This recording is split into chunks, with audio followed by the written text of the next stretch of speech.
Baik Bapak Ibu, mari kita mulai. Bismillahirrahmanirrahim. Assalamualaikum warahmatullahi wabarakatuh. Waalaikumsalam warahmatullahi wabarakatuh. Om Swastiastu, Namo Buddhaya, Salam Kebajikan, Rahayu. Bapak Ibu sekalian, terima kasih.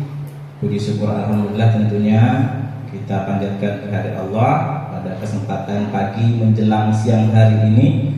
Kita masih diberikan nikmat sehat, nikmat sempat dan kuat sehingga kita bisa berkumpul di salah satu ruangan SMA 8 Kota Jambi kelas 12 IPA 1 ini, tentunya dalam satu maksud dan satu tujuan sebagaimana yang telah disampaikan beberapa hari yang lalu terkait dengan diseminasi budaya positif dari program guru penggerak, yang mana kami di SMA 8 ini ada 3 orang termasuk saya sebagai calon guru penggerak, dan ini merupakan salah satu bagian daripada tugas kami sebagai calon guru penggerak untuk menyampaikan ilmu-ilmu yang didapatkan kepada Bapak Ibu sekalian untuk menjadi bagian dari guru penggerak yang mampu menggerakkan sekolah-sekolah sehingga dapat mencapai tujuan nasional.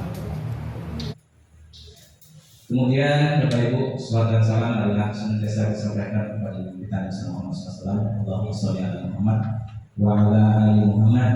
Mudah-mudahan kita semua yang hadir pada kesempatan kali ini mendapatkan syafaatnya di nanti. Amin.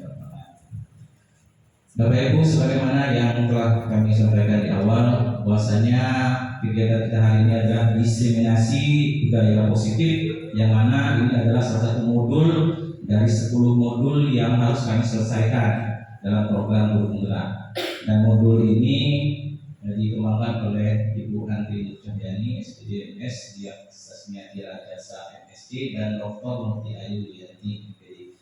Dan kami diberikan amanah untuk mendiseminasikan kepada Bapak Ibu sesuai dengan pemahaman yang kami terima, yang kami dapati dari mempelajari modul ini.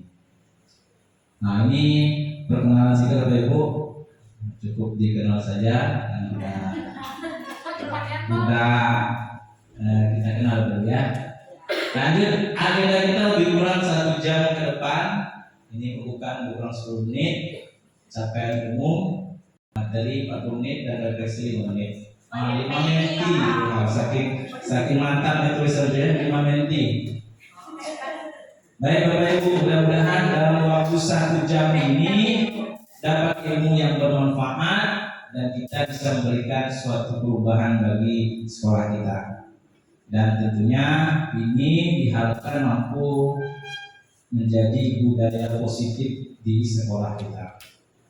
Untuk capaian umum Bapak Ibu sekalian, ini diharapkan Bapak Ibu mampu memahami konsep Ki Hajar Dewantara dihubungkan dengan konsep budaya dan ilmu positif di sekolah.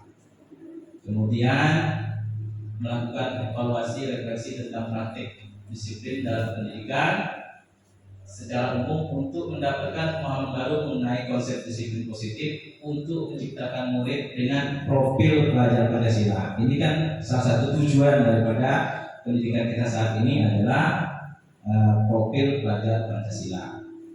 Kemudian yang terakhir, memahami peran sebagai guru untuk membangun budaya positif dengan menerapkan konsep disiplin positif dalam berinteraksi dengan murid. 3 hal ini mudah-mudahan dapat kita capai dalam waktu yang lebih kurang 1 jam ini. Mudah-mudahan Bapak Ibu sekalian bisa mendapatkan berbagai ilmu yang baru tentunya dan pemahaman terkait dengan budaya positif yang menjadi tema kita pada hari ini. Sebelum kita mulai Bapak Ibu, ini ada pertanyaan pemantik untuk Bapak Ibu. Nanti silakan dijawab. Ada 3 pertanyaan. 1. Hukuman dapat mendisiplinkan anak. 2. Pemberian hukuman dengan hal positif seperti membaca atau membersihkan halaman dapat meningkatkan disiplin anak. Yang ketiga, memberi penghargaan dapat meningkatkan motivasi belajar. Baik, saya akan coba untuk bertanya kepada Ibu Kosmauli dulu. Kira-kira Ibu, untuk nomor 1, hukuman dapat mendisiplinkan anak, setuju atau tidak setuju?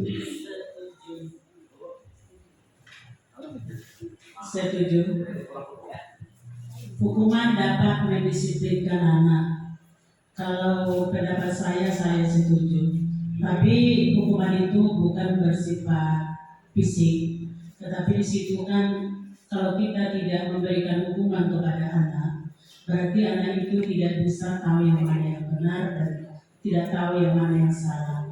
Dan lagi pula hukuman itu kita berikan kepada si anak itu adalah untuk mendidik dia supaya disiplin diri dulu.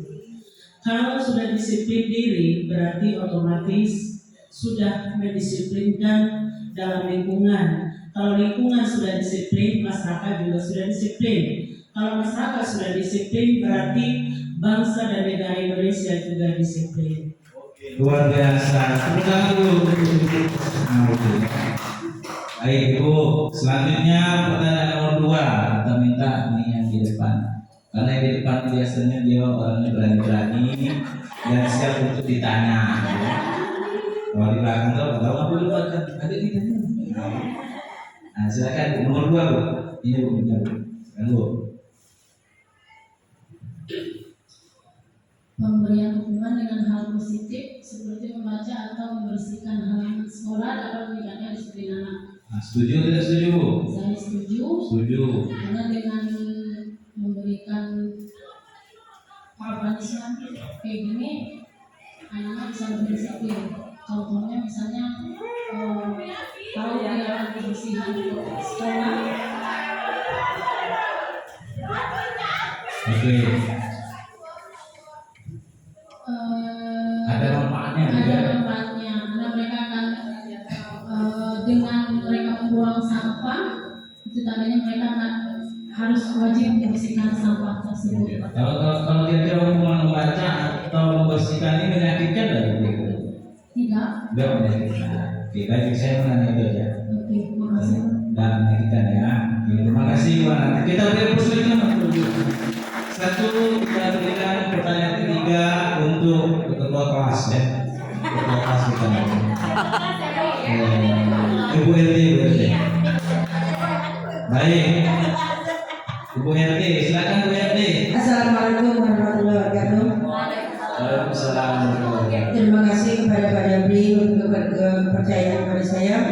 Pertanyaan adalah memberikan penghargaan dapat meningkatkan motivasi belajar anak. Bagi saya pribadi sih setuju saja.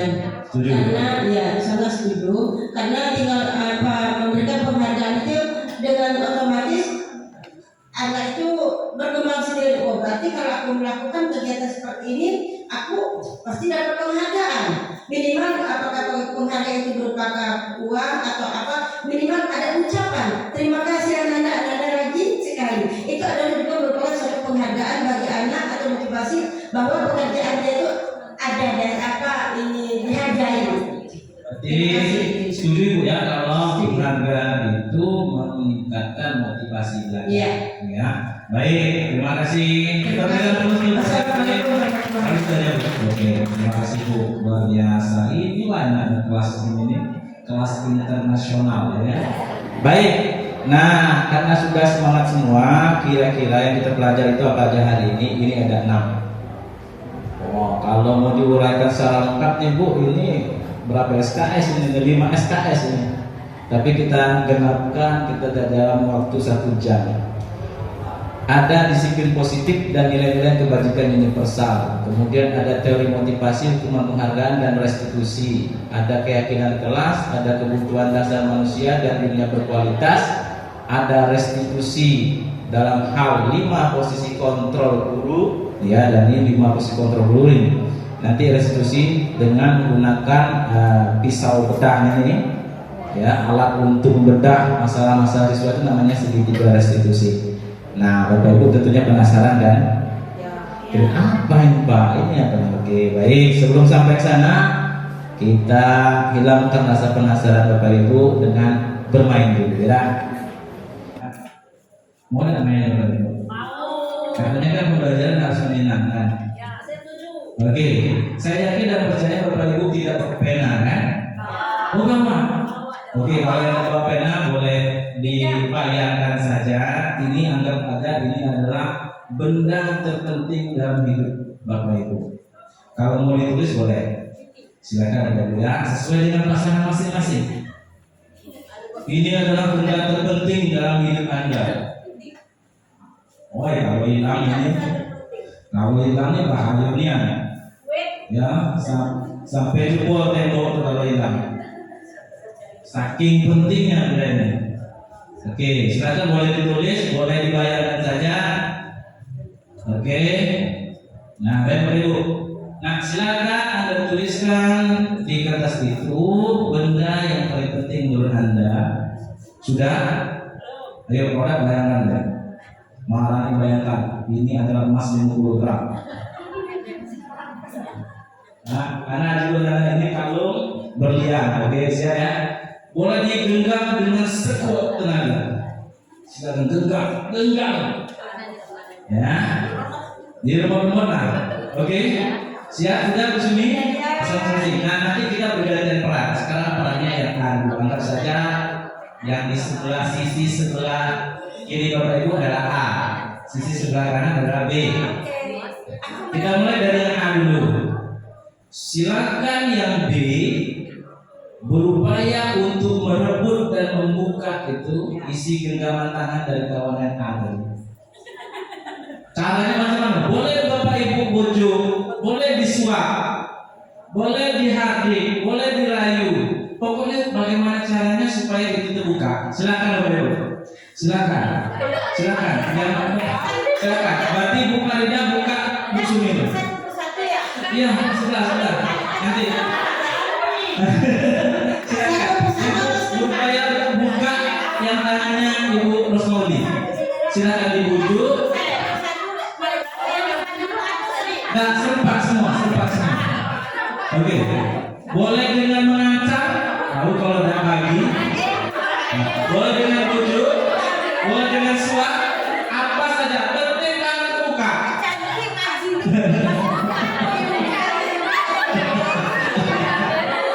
Oke, 3, 2, 1. Oke, habis waktu. Waktu habis. Terbuka Bu? Dan terbuka. Bu sudah tidak terbuka. Dan terbuka. Oh terbuka. Oke, ini dan terbuka. Oke. Saya bertanya kepada yang terbuka. Nah, yang terbuka. Ya. Kenapa Ibu Ernita membuka tangannya? Kenapa? Silakan. Pakai. Kami sudah deal sama Bulia. Oke. Mari kita sama-sama membukanya, Bulia. Baik, luar biasa. Tepuk tangan dulu. Berarti sudah ada perundingan, konsensus. Ya, kalau kaget, kalau udah buka dulu. Oke, baik, luar biasa. Sekarang gantian. Yang di sebelah kanan berupaya membuka dari sebelah kiri ya, dari sebelah kiri kanan. Oke, yang A buka yang B genggam terdekat. Ya, B. Siap. 1, 2, 3. Aduh.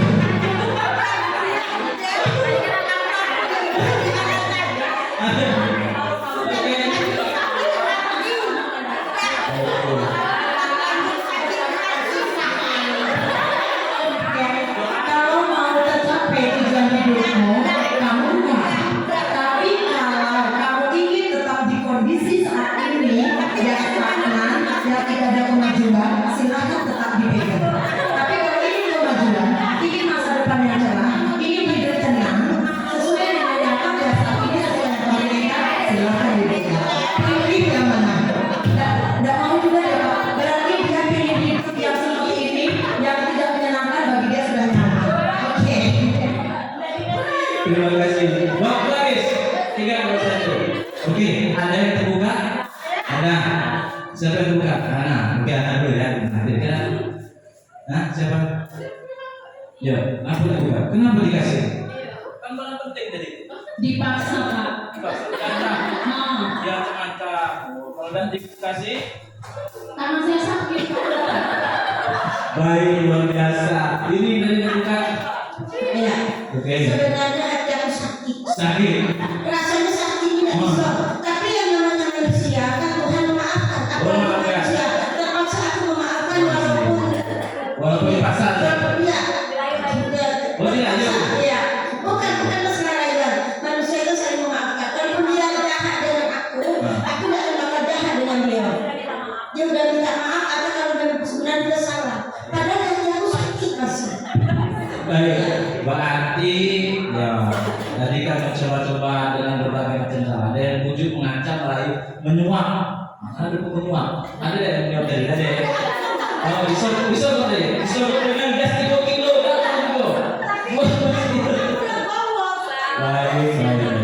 Baik, Bapak Ibu. Nah, inilah yang kita pelajari. Apa akan sampai pada kesimpulan. Kenapa kita bisa membuka? Kenapa saya tidak mau buka? Kenapa saya ketika sudah diancam-ancam baru membuka? Tapi sebenarnya membuka dan tidak membuka itu siapa yang memutuskan? Diri saya. Baik Bapak Ibu, kita coba cek ya. Panas ya. Baik. Kita akan berubah bagaimana mempelajari paradigma teori kontrol atau teori pilihan dari Dr. William Glasser. Baik Pak Ibu, jadi selama ini kita menganggap bahwasanya kita bisa mengontrol murid, iya benar? Ya. Tahu ini tahu ini. Ikutlah dia, walaupun dalam hatinya mungkin tertekan, terpaksa. Kalau tidak, aku dihukum. Kalau tidak, aku begini. Nah, itulah ilusi kita selama ini. Ilusi guru bisa mengontrol murid. Ilusi bahwa kritik buat orang merasa salah adalah bagus untuk menguatkan karakter. Itulah kau. Akulah gak ikut. Coba dengarin saja. Ini bener dulu kita kan padahal sekali itulah, besok ulang lagi. Ilusi bermanfaat, ilusi semua penguatan positif, efektif dan bermanfaat. Selama ini kita ilusi bahwa orang dewasa memiliki hak untuk memaksa. Tapi sesungguhnya kontrol diri itu dimiliki oleh setiap individu. Dia lah yang memutuskan. Baik Bapak Ibu. Nah sekarang paradigma kita harus berubah dari yang tadi stimulus respon. Ya, kita berubah kepada teori kontrol. Nah, kalau di stimulus respon ini yang bisa kita lihat ya. Orang lain bisa mengontrol saya bisa mengontrol orang lain. Pemaksaan adalah terjadi ketika rujukan gagal. Model berpikir menang kalah. Nah, ini yang harus kita ubah sekarang. Bahwa setiap perilaku ada motifnya. Setiap perilaku pasti ada motif, pasti ada tujuan. Itu harus kita paham dulu nomor satu. Nanti setelah ini kita lihat anak lewat tingkah, ini ada motifnya. Kita sudah berpikir tentang motif. Hanya Anda yang bisa mengontrol diri Anda. Ya, ibu tidak bisa mengatur anak juga tidak bisa mengatur kita lah yang mengatur diri kita sendiri. Itu prinsip awal yang harus kita ketahui. Anda tidak bisa mengontrol orang lain, kolaborasi dan konsensus. Tadi Ibu Dia dan Bu Ernita ya, ini dia mulai dengan teori kontrol dari secara langsung dia buat konsensus, kolaborasi. Daripada kaget siko kalah siko menang, ada yang sakit hati, enak kita sama-sama menang. Nah, ini model berpikir win-win solution. Ke depan kita harus cari kesempatan win-win solution. Macam mana anak-anak ini bisa setiap perilaku, setiap perbuatan, setiap kegiatan harus win-win solution. Nah, itu tugas berat Bu. Oke ya. Apa yang selama ini kita pikir tentang disiplin? Selama ini kita berpikir disiplin itu nilainya apa? Patuh. Harus patuh, taat aturan. Padahal makna disiplin itu belajar artinya. Siapa yang belajar juga disipo. Ada lagi satu lagi dari bahasa Spanyol itu disipo. Disipo itu artinya murid. Siapa yang belajar? Murid belajar. Kita belajar juga. Disipo itu artinya murid yang belajar. Dan berkaitannya dengan patuh, dan kaitannya dengan hukuman, dengan peraturan tidak ada. Nah, ini yang kecenderungan kita menghubungkan disiplin dengan tidak nyaman. Karena kamu harus taat, harus patuh, harus membaca, mengikuti sekian aturan dan sebagainya. Termasuk itu dalam mengajar kan, harus buat ini. Terasa tertekan dan gitu. Buat RPP harus begini, buat modul gini, tertekan. Nah, ini harus kita perbaiki ya. Lanjut. Nah, Bapak Ibu, kemudian nilai-nilai kebajikan universal. Artinya apa? Nilai kebajikan universal itu adalah nilai-nilai yang disepakati hampir di seluruh dunia, itu nilainya maknanya sama.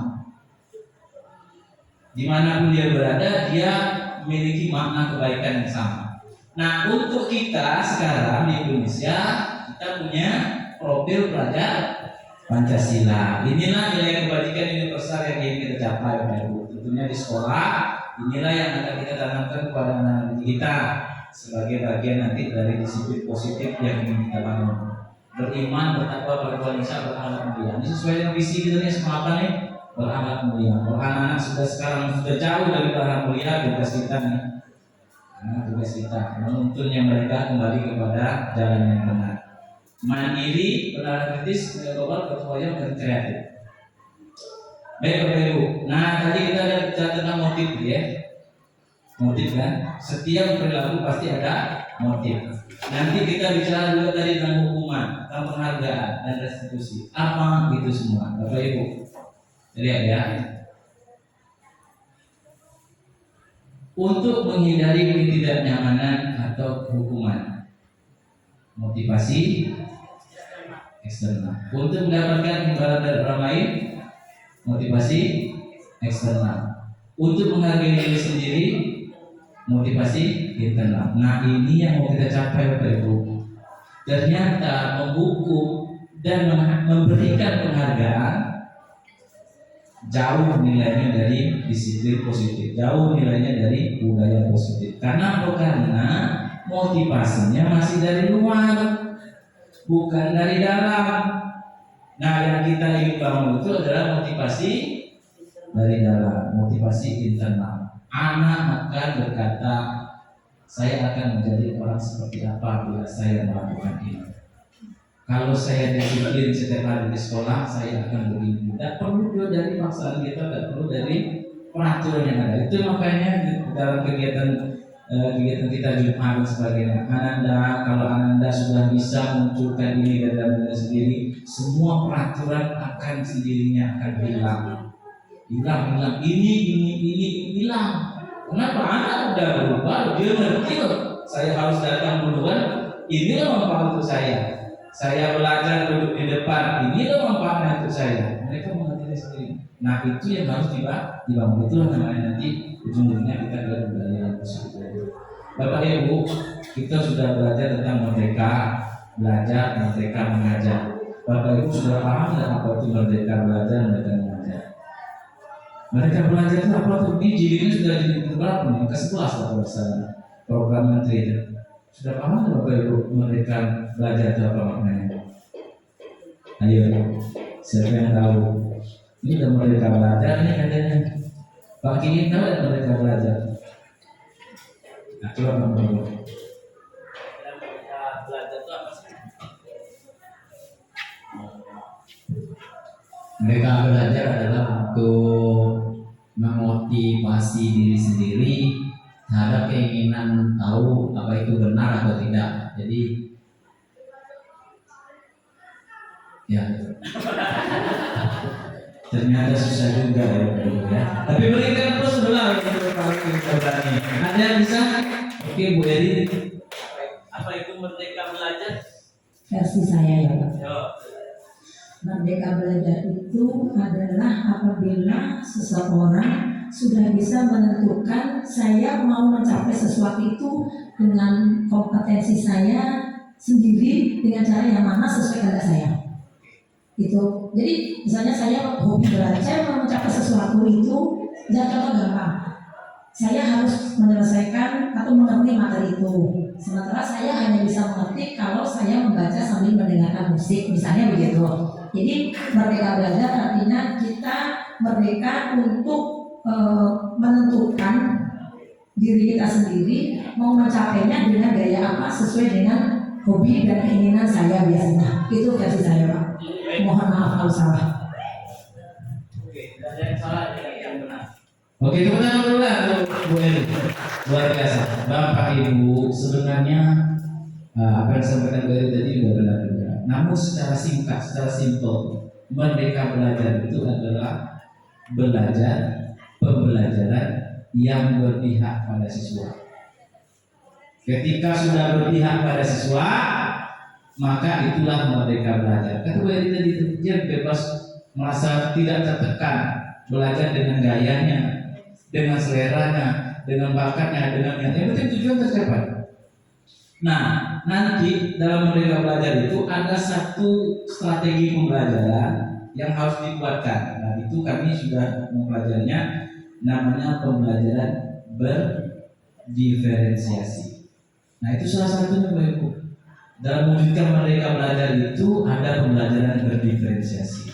Nanti ada diferensiasi kontennya, diferensiasi prosesnya, diferensiasi produknya. Itulah pembelajaran berpihak kepada siswa. Itulah merdeka belajar. Secara simpel itu merdeka belajar. Jadi itu merdeka belajar, pembelajaran berpihak pada siswa. Tugas kita menuntut, bukan berarti dibiayain. Kayak kemarin kita proyek anak bikin gambar dari data, dia merdeka, bebas. Tapi kontennya tidak jelas. Tugas kita menuntut. Oh, ini Anda ada keluar jalur nih nak. Anda betul bagus berkreasi seperti ini, tapi kontennya baik dikit. Masa kata-katanya seperti ini ganti dong yang bagus. Nah, anak-anak nurut ya. Alhamdulillah anak itu ganti kemarin. Ya. Nah, Bapak inilah merdeka menurut kita tidak hanya terlepas dari perintah, tapi cakap pemerintah diri sendiri. Kita cakap pemerintah diri sendiri. Kita kurang di mana? Oh, saya tidak jago IT. Belajarlah IT. Nah, jadi jangan sampai nunggu surat tugas dari kepala sekolah. Belajar lagi zaman sekarang udah canggih-canggih. Nah, selama ini kita menganggap penghargaan tadi adalah suatu hal yang baik. Ternyata penghargaan bisa menghukum Bapak Ibu. Ternyata anak-anak bisa dihukum dengan penghargaan yang kita berikan. Saya contohnya kemarin. Saya anak-anak ketika belajar, saya belikan permen. Wah, 1 bungkus saya belikan. Mantap, besok Pak permen. Oke, siap. Siapa lagi? Siapa yang mau jawab? Semangat. Nah, lama-lama kan mulai nih berpikir, masa permen terus ya. Saya coba ya kasih permen, kan udah tahu belajar, kan ternyata mampu. Nah, kalau tidak dikasih lagi, tidak semangat. Atau kita pun juga mendapatkan, bisa jadi dapat gelar baru, Bapak permen. Nah, permen. Kan dapat gelar baru gitu. Nah, dari situ saya belajar juga. Oh, ternyata betul pengalaman ini sama dengan pengalaman jutaan guru yang ada di Indonesia. Jadi motivasinya itu masih dari mana? Internal atau eksternal? Eksternal kan? Penghargaan menghukum, penghargaan mengurangi kecepatan, penghargaan tidak efektif, bisa juga merusak hubungan, ya kan? Dan dikasih lagi hal. Atau ketika kita memberikan itu tidak adil, rusak hubungan. Bapak nih, jangan terus Pak, jadi rusak hubungannya. Maka ke depan ini penghargaan ya, jangan dalam bentuk sesuatu yang barang, tapi apresiasi. Ya, kita berikan plus untuk hampir semua orang kan ada masalah kan. Untuk Eli sama Mananda luar biasa, dan itu saja sudah berarti kita memberikan penghargaan kepada anak kita. Nah, kemudian Bapak Ibu, sekarang ada namanya hukuman, ada konsekuensi. Yang hendak kita bangun itu adalah disiplin positif. Disiplin positif. Disiplin positif itu apakah hukuman atau konsekuensi? Ataukah hal lain? Kita coba lihat di sini. Mencatat 100 kali dalam buku saya datang terlambat, hukuman atau konsekuensi? Hukuman, sepakat? Sepakat. Baik. Lari mengelilingi lapangan basket 2 kali terlambat hadir. Hukuman apa? Konsekuensi? Hukuman. Oke, baik. Murid diminta untuk push up 15 kali karena Ustaz tidak menggunakan masker. Hukuman. Apa konsekuensi? Konsekuensi. Oke, berarti ada perbedaan ya. Ini berbeda. Ada yang jawab konsekuensi, ada yang hukuman. Nanti kita lihat. Mengganti kertas teman yang dicor-coret. Konsekuensi. Bersihkan tumpahan air yang tersenggol. Menyuruh murid menggunakan sepatu seharian karena tidak nih, maksudnya lepas sepatu. Menyuruh murid lepas sepatu karena tidak pakai sepatu seragam sekolah. Hukuman. Lari mengelilingi lapangan basket 2 kali karena terlambat 10 menit untuk pelajaran PJOK. Hukuman. Ini guru PJOK. Lari mengelilingi lapangan basket 2 kali karena terlambat 10 menit pada pelajaran PJOK. Bu, ini konsekuensi hukuman. Konsekuensi. Mana?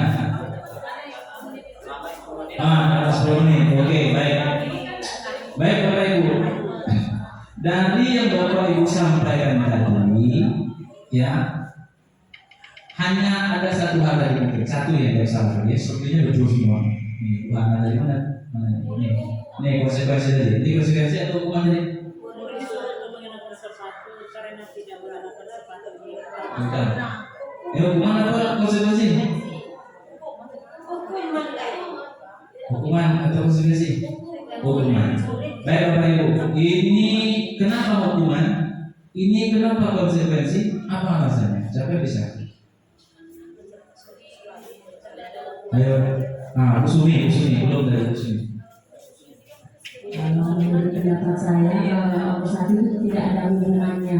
Tidak ada hubungannya. Nah, itu hukuman. Kalau yang lari itu konsekuensi karena memang dia harusnya kan berolahraga lari karena terlambat disuruh lari ya kan? Oh gitu, ada hubungannya, ada Iya, caranya lagi kan? Baik. Iya. Ada yang lain. Ada yang lain. Ada yang lain kira-kira. Nah, Bu Uli silakan Bu Uli. Wah, senang saya yang semangat. Baik Pak, kalau menurut saya, kalau hukuman itu segala sesuatu yang memang sudah diberikan oleh gurunya gitu kan, ada aturannya. Tapi kalau konsekuensi itu kayak yang universal tadi kan, kayak budaya kita biasanya, misalnya pengen jatuh, itu berarti diri kita kan pengen orang jatuh kita ambillah gitu kan. Tapi kalau seandainya hukuman itu kan berarti sudah ada ketentuannya, misalnya kayak belajar PJOK. Nanti kalau kita belajar PJOK, kalau saya terlalu 10 menit, berarti kamu harus belajar lapangan masker 2 kali. Itu kan berarti sudah aturan hukumannya. Seperti itu Pak. Baik Bapak Ibu, ini panduan kita. Apa sih bedanya hukuman sama konsekuensi? Boleh Mas? Hukuman menyakitkan. Konsekuensi memang terjadi karena sudah disepakati. 10 menit, selamat. Sesuai. Dia olahraga. Tadi menyakitkan tidak olahraga. Oke. Membuat anak sakit fisik hati dalam jangka waktu yang lama. Konsekuensi merasa tidak nyaman saja dia, tapi waktunya singkat. Anak benci disiplin, anak menghargai disiplin. Dipaksa, stimulus tanggapan. Mendorong anak menyakiti diri, mendorong anak menyesuaikan diri. Konsep diri buruk, konsep diri baik. Marah, bersalah, dipermalukan, tak dihargai, kehilangan hak, tidak dibuat nyaman, ya diasingkan untuk sementara atau dapat. Nah ini yang tadi kan kalau kita lihat yang di atas tadi, kita balik ke atas. Oh, sakit kan orang ini. Ada nyaman jadi 100 kali ngapain aku mulu. Pergi ke sana ke pustaka, tulis 1000 kali. Wah, tulis 1000 kali. Lari 2 kali lapangan, tak ada hubungannya dia olahraga tidak sekali tak, dendam dia, push up 12 kali tak pakai masker, ya. Nah itulah bedanya antara hukuman dan konsekuensi. Tapi ini belum masuk disiplin positif Bapak Ibu. Ternyata peraturan, konsekuensi dan hukuman tidak termasuk disiplin positif. Yang tidak kita bangun disiplin positif. Disiplin positif nanti meningkat jadi budaya positif. Nah disiplin positif itu yang mana Bapak Ibu? Inilah dia namanya disiplin positif. Yang tadi itu netral Bapak Ibu. Kalau gitu banyak buat peraturan, nggak berkembang. Netral, motivasi masih dari luar. Tapi kalau kita bangun budaya positif, maka akan muncul motivasi intrinsik. Anak akan berubah dengan sendirinya. Nah buktinya Bu Eri sudah pernah mencoba di lapangan anak-anak yang bermasalah. Sentuhlah dia dengan hatinya, berubah dia Pak. Anak lokal pengarit, lalu banyak tuh. Datang dia. Tapi kalau kita tetap musuhi dia berdasarkan hukuman, berdasarkan konsekuensi terus, dan berubah anak itu, ya kan? Nah ini yang saya coba. Anak-anak itu jika sudah mengerti, oke, konsekuensi dia sadari. Tidak perlu kita ini ngomong lagi, dia akan mengerti dengan sendirinya. Terlambat dia apa yang kita sepakati ini, nanti ada namanya keyakinan kelas. Benar dia ambil kursi dulu. Tahu lah kawan, tahu dia tahu dia beda. Tahu suka terlambat. Ya. Dan dia itu beda. Jadi buku dulu depan. Karena itu sudah sepakat tadi itu di awal kita sudah sepakat. Yang terlambat 15 menit boleh masuk, ambil buku, kursi duduk depan, belajar di depan. Sendiri. Nah untuk disiplin positif itu ada namanya restitusi. Restitusi ini kalau dicari di internet dulu ya, artinya itu pengembalian sisa pajak. Iya, terus cari restitusi. Tapi kok dipakai Pak dalam pendidikan Pak? Dalam arti kita mengembalikan mereka kepada kelompoknya masing-masing. Selama ini mungkin mereka terisolir, merasa bersalah, merasa dikucilkan karena melakukan kesalahan. Tapi kalau kita restitusi, bagaimana kita dekati mereka supaya bisa balik ke kelompoknya, itulah namanya restitusi. Dia bisa balik ke kelompoknya, tidak dizina, dicaci, dan dia bisa berubah dengan kesadaran internal. Itu namanya restitusi. Restitusi pilihan, menguatkan murid dalam jangka panjang.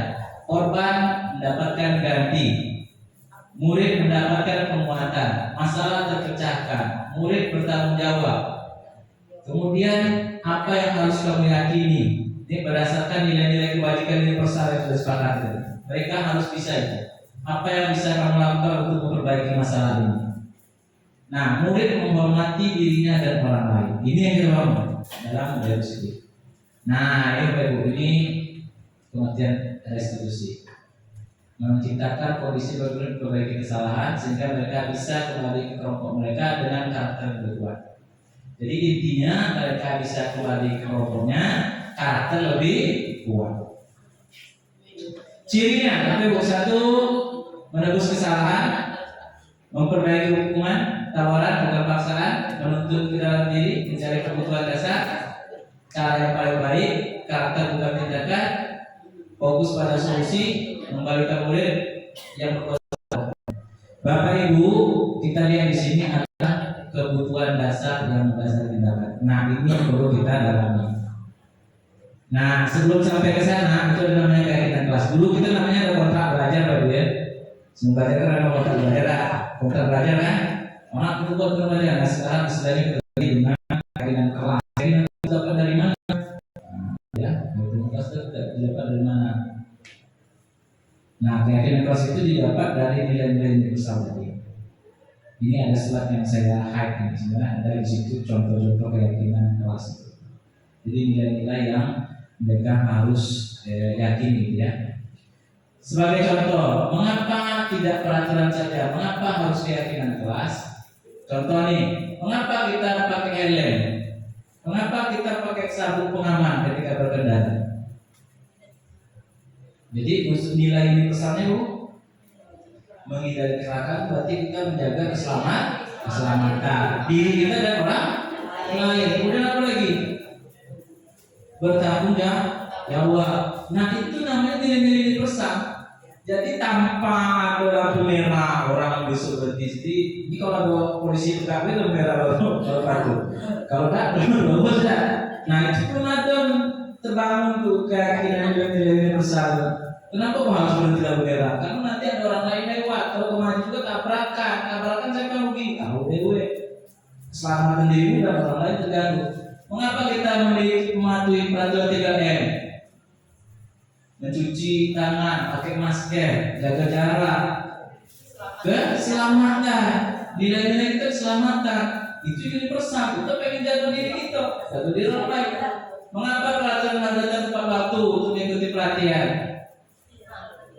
Tadi Bapak Ibu datang kan? Nilai-nilai apa Bu kira-kira? Malu dan hormat. Apalagi Bu? Ada menghormati orang lain Bu? Ada kan kita menghormati orang sudah datang peraturan pemateri mungkin sudah ada, kita pun datang. Gimana perasaan kita menghargai menghormati orang lain? Nah itulah nilai-nilai universal yang nanti. Bapak Ibu, nah ini harapan kita dari peraturan kelas jadi keyakinan kelas, jadi lingkungan yang positif, jadilah budaya positif. Oh itu Pak Ade sudah lulusan sesi 1 dari budaya positif. Peduli dengan orang lain, Bapak Ibu. Peduli dengan orang lain. Nah bayangkan berhasilnya Ibu Yanti dari itu memberikan materi sesi 1. Nilai keyakinan kelas sendiri berdasarkan budaya kebajikan yang besar. Peduli pada orang lain. Nampak kawan dan dia minum. Memang ya Allah, air minum ada.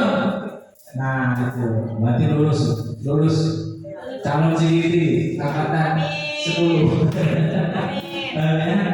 Nah Bapak Ibu, nah sekarang coba lihat ini ya.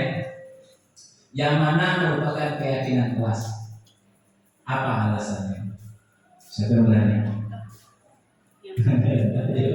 Ayo, yang mana merupakan keyakinan kesepakatan kelas? Datang tepat waktu, salam, jaga kebersihan, aktif tertib. Kami menyayangi, kami saling menyayangi, kami semangat belajar, kami peduli teman-teman. Yang mana keyakinan kelas? Mengapa? Ini atau ini? Atau kedua-duanya? Ayo. Kalau yang saya jawab kita lulus sih.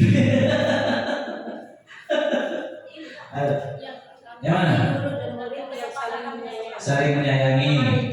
Ini semangat belajar. Nah, siapa yang berani menjawab? Alasannya kenapa? Oke, coba siapa ayo? Kalau dari ini, oke Bu Eri saja. Oke. Terima kasih.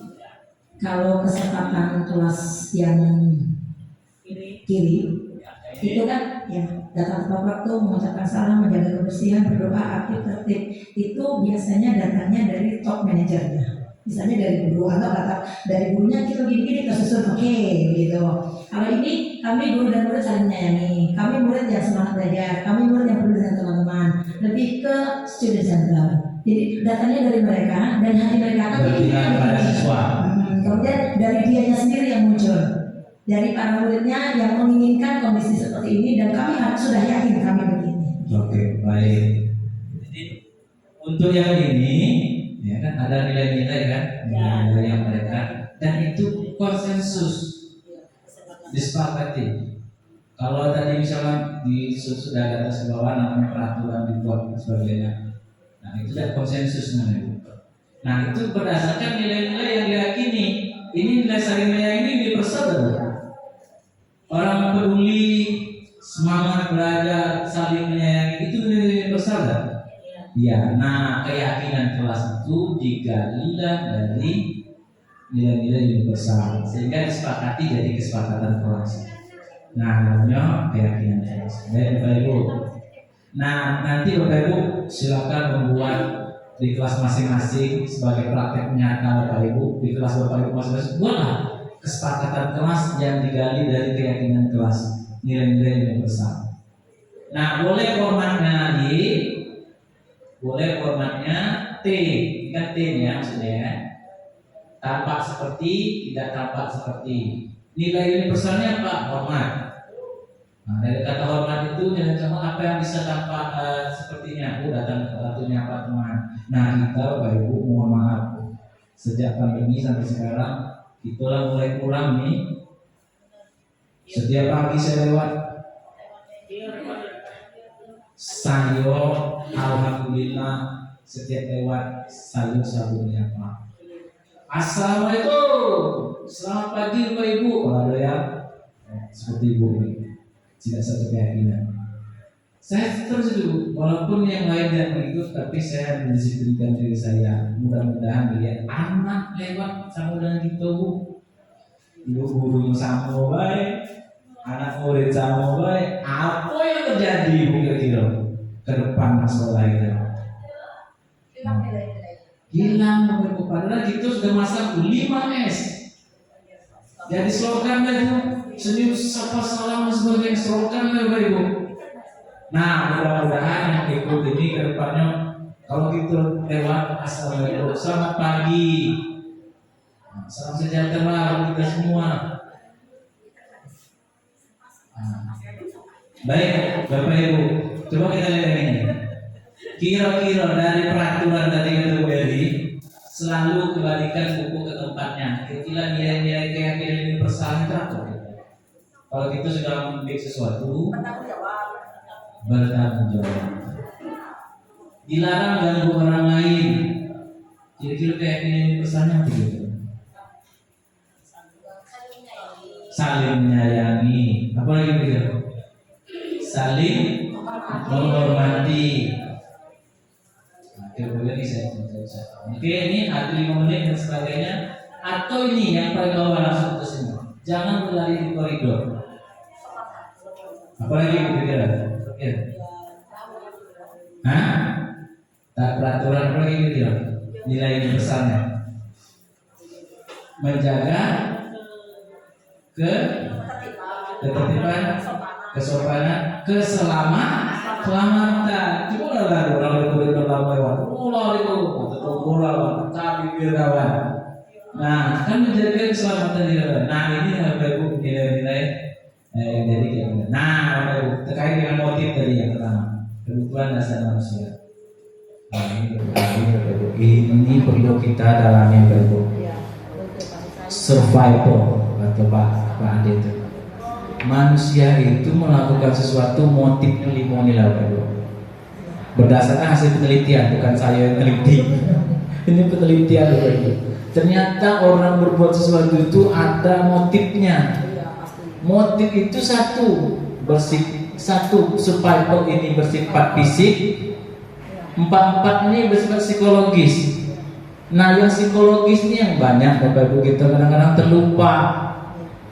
Kenapa anak itu loncat pagar? Kenapa dia lari dan masuk? Mungkin dia butuh free.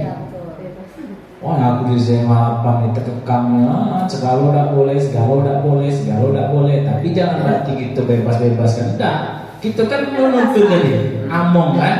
Nah, kalau dia mecek kayak apa tuh bebek di jalan itu kan ada kan pakai langsung cepat tuh kayu itu balik lagi. Nah ada free, ada fun. Anak-anak kita Bu, kenapa ketika ada kegiatan model belajar luar biasa senangnya?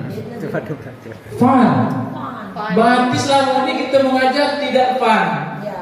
Kita mengajar ya Allah. Bukan hanya murid, Pak, gurunya juga fun. Gurunya harus fun. Makanya tadi Bapak Ibu di awal-awal tadi kan pembukaan itu salam dan bahagia. Jadi itu slogan kita itu salam dan bahagia. Pak Ade sudah lulus tidak? Nanti ingat dulu salam dan bahagia. Nanti kalau sudah masuk di salam dan bahagia. Nah kemudian ini yang kita sering lupa Bapak. Anak-anak itu butuh love and belonging. Merasa dicintai dan disayang, diterima di kelompoknya. Ada anak gitu tuh. Bayangkan Bapak Ibu di kelas Pak Ade ini ada satu anak namanya Kaila. Kaila itu kecil Bapak Ibu. Tapi kenapa dia nyaman di kelas itu? Karena dia ada rasa diterima, rasa disayang. Coba kolega, berhenti aja tuh. Kau ini nak boleh dewe yang lain, kau susah kalau. Anak saya juga dia kecil. Coba kalau dia tidak diterima di kelas itu, tidak betah dia. Ada be alasannya kan mau sekolah kayak gini saja itu. Padahal dia merasa kalau di kelas itu dibully terus, tidak diterima. Nah maka ini jadi perlu kalau ada anak gitu misalnya aku masuk jangan langsung kita putuskan Bapak Ibu. Waduh udah malas. Boleh jadi ada masalah lain dia. Oh ternyata dia tidak diterima sama anak itulah bentuk geng. Banyak geng-geng di kelas itu. Nah kemudian ada namanya power, butuh penguasaan. Anak-anak gitu tuh kadang-kadang tidak fokus belajar karena dia merasa bahwa materinya terlalu mudah, gampang ini dulu lewat, gampang. Butuh power yang lebih dia butuh penguasaan. Nah itu kasih tuh area-area dia tuh, mana area. Oh ternyata kan oke baik, nah, kita kasih ini. Oh atau enggak kita bisa gunakan metode yang lain kan? Nah, misalnya kita pakai dia untuk bantu kawan-kawannya, kan dia merasa lebih power kan? Iya. Aku lebih hebat loh. Walaupun tidak diucapkan, tapi dia bisa bantu. Ada manfaat bagi kita, tetap supaya jadi kan. Nah ini jadi penting Bapak Ibu untuk kita pelajari. Nah sekarang Bapak Ibu ada di posisi yang mana? Posisi kontrol guru. Ini gagal. Kalau itu di area ini gagal. Nah, usul-usul hukum-hukum gagal.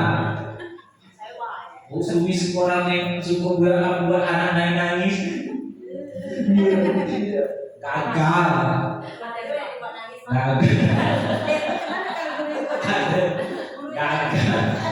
Ternyata kita masih di ini gagal begitu. Nah kalau kita berada di sini ya lumayan lah. Ya, tapi kalau kita dari sini, ini biasanya. Calon-calon Filipin mulai saja. Bapak Ibu, memang kita tak sampai ke sini kan? Iya, harus. Kita kan belajar. Nah, pegangan itu karena ada poinnya jalan. Kalau ilmu dan sebagainya itu bisa kita sampai sini. Tapi kalau untuk powernya jabatan. Kalau kita sudah punya jabatan, ada power kita sebagai manajer. Kalau tidak ada ya kita tidak. Untuk kita dalam bentuk ya memberikan motivasi, ya, mengevaluasi diri bagaimana cara memperbaiki diri. Ini gitu, ya. Bapak Ibu silakan mengecek diri Ibu. Selama ini adakah saya buat ini? Posisi saya di mana? Kau tahu dah? Jam berapa sekarang? Kau tahu semalam itu datang di mana? Masuk di mana?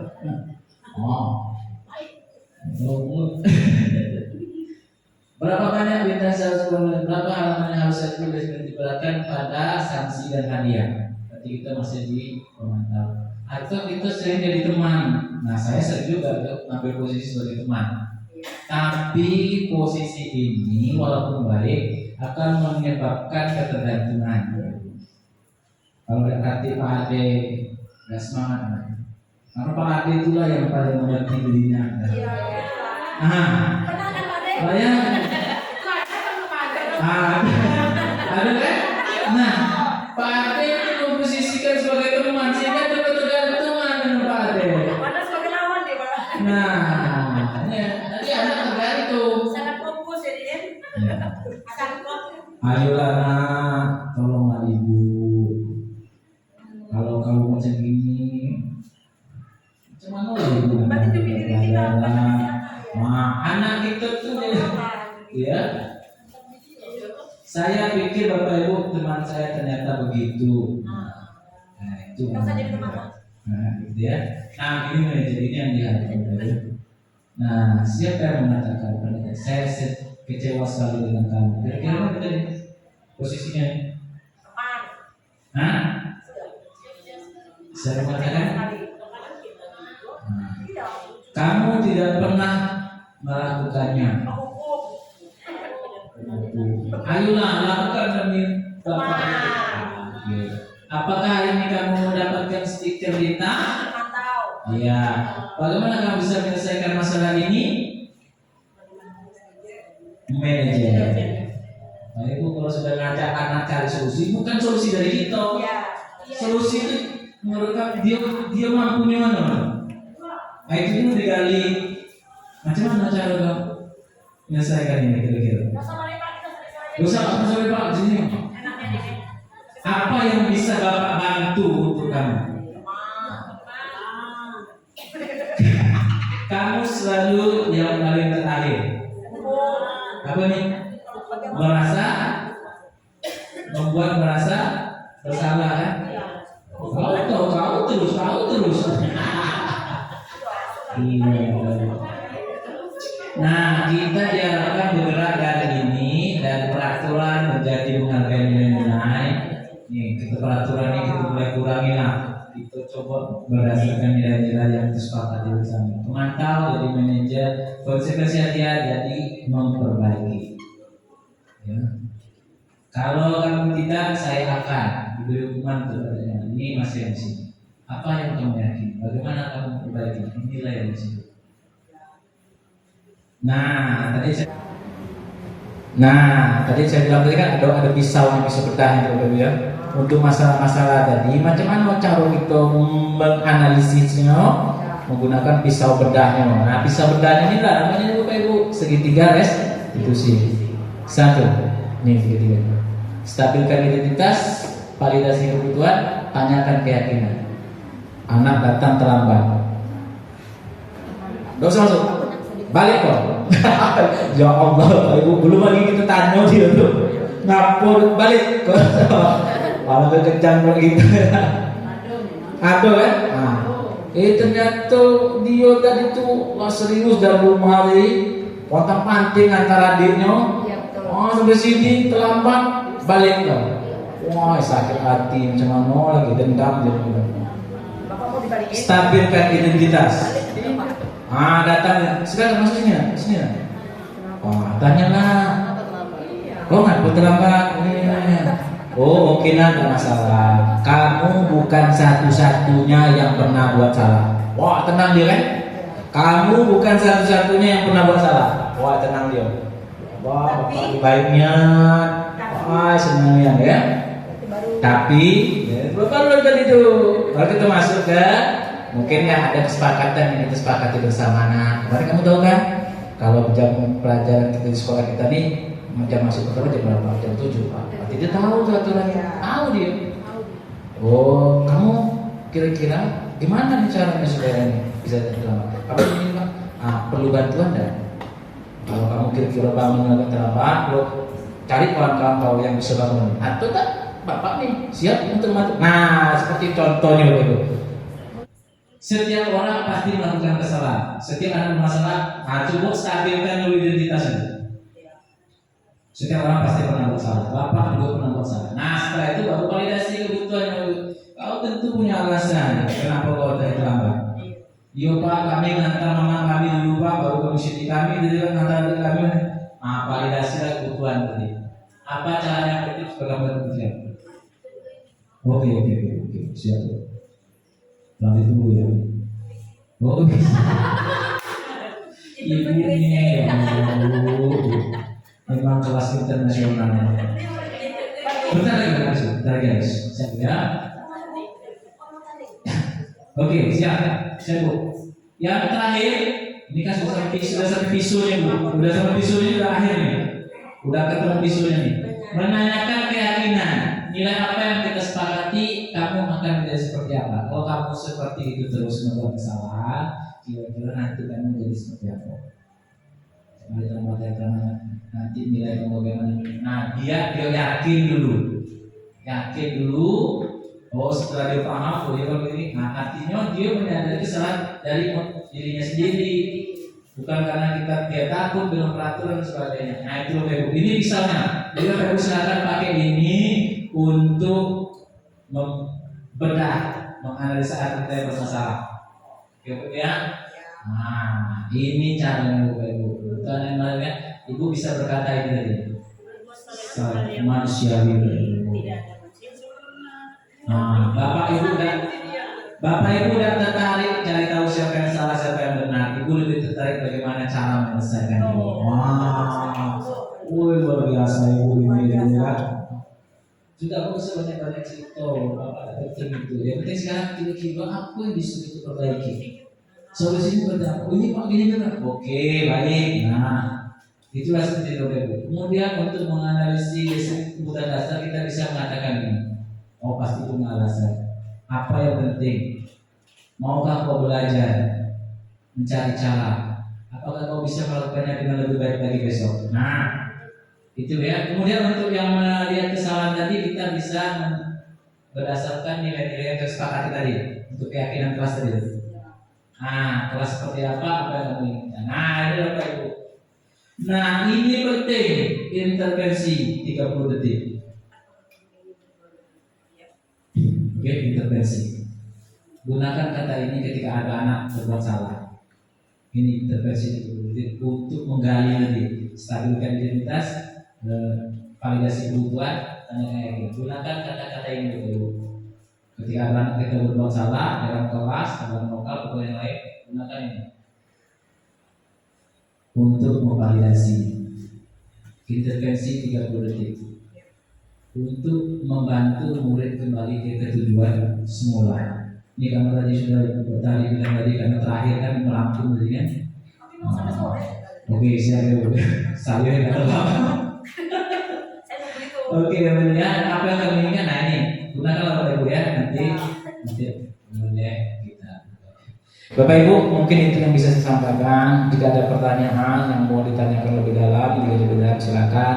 Kalau tidak, nanti saya akan berikan ini di grup WA tadi untuk refleksi. Pertanyaannya ini ada di situ juga. Apa yang baru? Hal baru apa yang mengubah paradigma saya yang saya dapatkan? Perasaan saya selama mengikuti kegiatan. Peran Ambong seperti apa yang selama ini saya lakukan? Setelah mengikuti nanti kan ada 5 tadi ya. Penghukum. Ambong itu maksudnya peran kita sebagai guru, menuntut tadi kan. Nah, ibu apakah penghukum selama ini? Apakah pembuat masalah bersalah? Apakah teman? Apakah sudah manajer? Berarti siap diangkat dari sekolah. Besok Pak Gubernur saya sampaikan, Bu banyak sama 8 lagi manajer.